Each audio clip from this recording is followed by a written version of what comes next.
नमस्कार बच्चों, आज मैं आपको कक्षा 10वीं का पाठ नंबर 18 है, एकांकी भाग है। उसके जो एकांकी है वो करवाने जा रही हूँ। एकांकी का नाम है सूखी डाली, जो कि उपेंद्र नाथ अश्क द्वारा लिखा गया एकांकी है।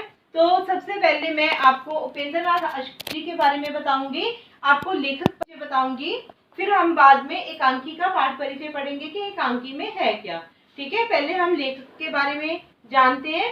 तो हिंदी साहित्य को आधुनिक भावबोध से जोड़ने वाले रचनाकारों में उपेंद्र नाथ अश्क का विशिष्ट स्थान है।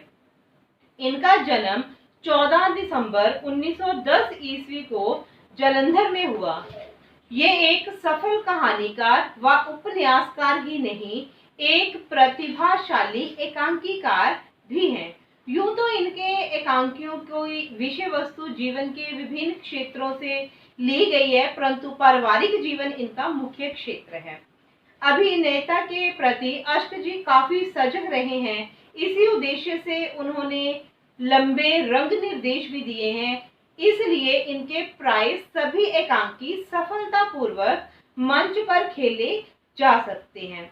इन एकांकियों के संवाद भी सादगी, स्पष्टता व चुस्ती लिए हुए होते हैं।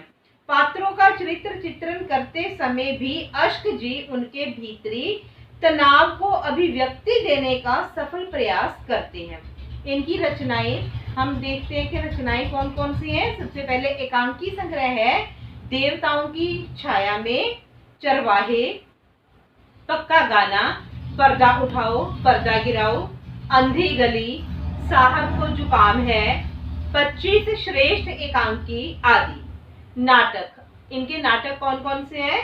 छठा बेटा, कैद, उड़ान, जय प्राच्य, अंजो दीदी, अलग अलग रास्ते, पैंतरे, अंधी गली आदि।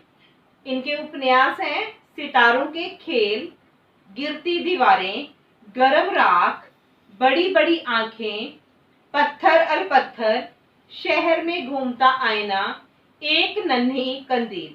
इनके कहानी संग्रह हैं, जो इन्होंने कहानी लिखी है वो है पिंजरा, जुदाई की शाम का गीत, दो धारा, छींटे, काले साहब, कहानी, लेखिका और जेहलम के 7 पुल, 70 श्रेष्ठ कहानियां, पलंग आदि।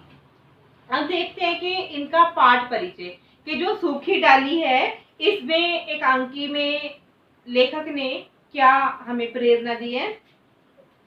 सूखी डाली एकांकी अश्क जी के चरवाहे एकांकी संग्रह में संकलित है।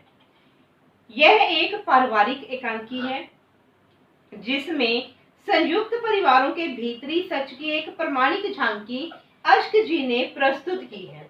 नई पीढ़ी की नई विचारों वाली सुशिक्षिता बहू पारंपरिक ढंग से जीवन नहीं बिताना चाहती, भाव पुराने ढंग से। ठीक है, तो केवल घर के रोजमर्रा के कामों में समय बिताने की अपेक्षा वह पढ़ाई लिखाई में भी समय बिताना चाहती है। वह घर को नए तरीके से, ज्यादा सलीके से सजाना संवारना चाहती है, मगर उसकी इस इच्छा को उसका अभिमान कहकर सब उसका विरोध करते हैं। दादाजी के रूप में अश्क जी ने एक ऐसा पात्र घड़ा है जो समझदार है और नई बहू के मनोविज्ञान को समझता है, भाव उसके मन की स्थिति को समझता है। यही नहीं, इस पात्र के प्रयासों से घर में फिर से सुख शांति स्थापित होती है और संयुक्त परिवार विघटित होते होते बच जाता है। नए पुराने की टक्कर तथा घर में होने वाले संघर्ष के थोड़े से हास्य, थोड़े से व्यंग्य व थोड़ी सी करुणा के साथ अश्क जी ने बड़ी मार्मिक अभिव्यक्ति दी है। एकांकी का अंतिम वाक्य सर्वाधिक प्रभावशाली है और समुची एकांकी के सार तत्व को पाठक के सामने रख कर उसे मंत्र मुग्ध कर देता है। पाठक यह सोचने पर विवश हो जाता है कि एक सुखी परिवार वही है जिसका प्रत्येक सदस्य सुखी हो। धन्यवाद।